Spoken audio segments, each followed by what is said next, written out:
Party है Republican party of India, जिस party की स्थापना डॉक्टर बाबा साहब अम्बेडकर जी ने की थी।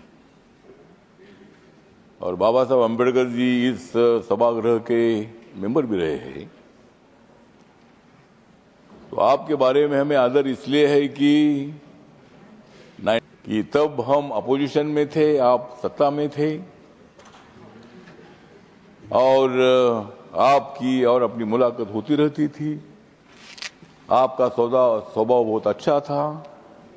आप बहुत बड़े दिलदार नेता है और गरीबों के लिए बहुत बड़ी सहानुभूति रखने वाले आप नेता है। और इसलिए आज मुझे लगता है कि आज मेरा बहुत ही खुश है मन। आज मेरा बहुत ही खुश है मन, क्योंकि राज्यसभा के चेयरमैन बन गए हैं पीसी राधाकृष्णन।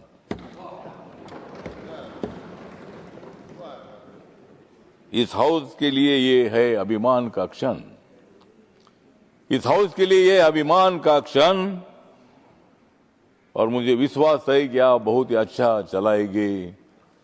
आप हाउस बहुत ही अच्छा चलाएंगे राधाकृष्णन।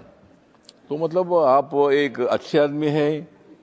महाराष्ट्र में जब आप राज्यपाल थे, गवर्नर थे, अनेक बार मैंने आपकी भेंट ले ली थी। अनेक बार अनेक विषयों पर मैंने चर्चा की थी।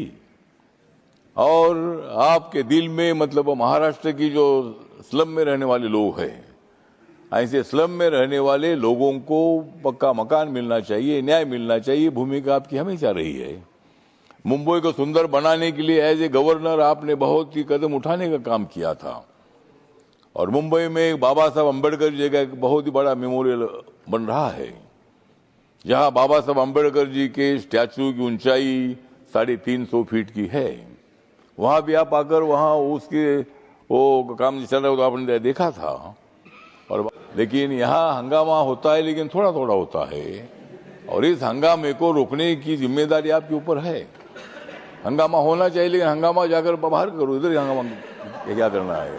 हंगामा करना ही है तो यहाँ मत आइए। अगर हंगामा करना है तो उधर ही बाहर रहिए, या अगर आना है तो यहाँ हंगामा नहीं होना चाहिए।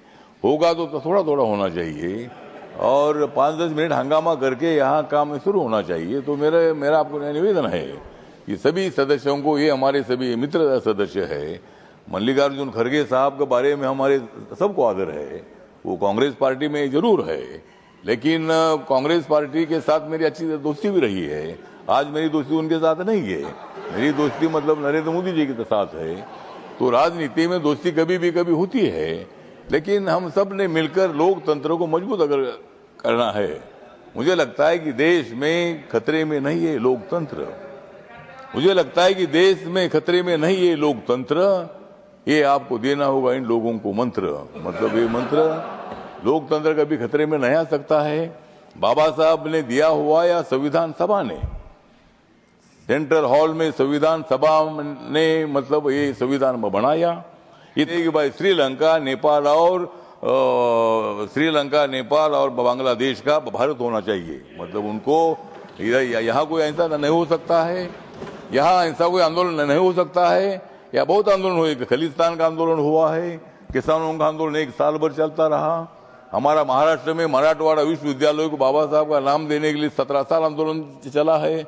अनेक लोगों ने आंदोलन किया। सबको अधिकार है, लोकतंत्र में रैली निकालने का अधिकार है, मांग करने का अधिकार है।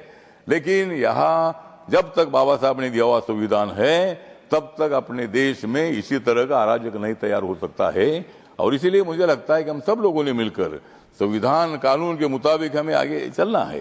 विरोधी दलों की भी बात सुनो, लेकिन उनकी बात थोड़ी सुनो, हमारी ज्यादा सुनो।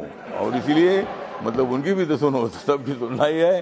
तो इसीलिए मुझे विश्वास है कि आपको बहुत अच्छा मोदी साहब ने एक बड़ा जिम्मेदारी दी है, और महाराष्ट्र से डायरेक्ट आप इधर आए हैं। और ये हाउस को चलाना इतना मुश्किल नहीं है, लेकिन हम आपके साथ हैं। आपको डरने की क्या बात है? इसीलिए धन्यवाद करता हूं। और आप यहाँ 5 साल तक रहेंगे, लेकिन मेरा खाली 3-4 महीना ही रह गया है। और मैं तो दोबारा मतलब मैं अप्रैल में मैं तो दोबारा आऊँगा, क्योंकि मुझे मोदी साहब और एक बार लाने वाले हैं और 6 साल मैं यहाँ रहूँगा और 6 साल मैं यहाँ रहूँगा, तब आप यहाँ नहीं होगे मतलब बाद में, मतलब मैं तो 6 साल यहाँ रहूँगा। लेकिन ठीक बात है, तो इसीलिए हम सब लोग मिलकर हाउस चलाएंगे। मेरी पार्टी छोटी पार्टी है, लेकिन मेरे पार्टी को भी आपको थोड़ा थोड़ा मदद करने की आवश्यकता है। और मुझे इसी तरह हम सब लोगों को मुझे विश्वास है कि आप हाउस का सम्मान अच्छा बढ़ाएंगे, लेकिन आपस में हमको नहीं लड़ाएंगे। मतलब हम सब लोग इधर शांति से काम करेंगे, इतना विश्वास करता हूँ। जय भीम, जय भारत, जय जय राज्यसभा।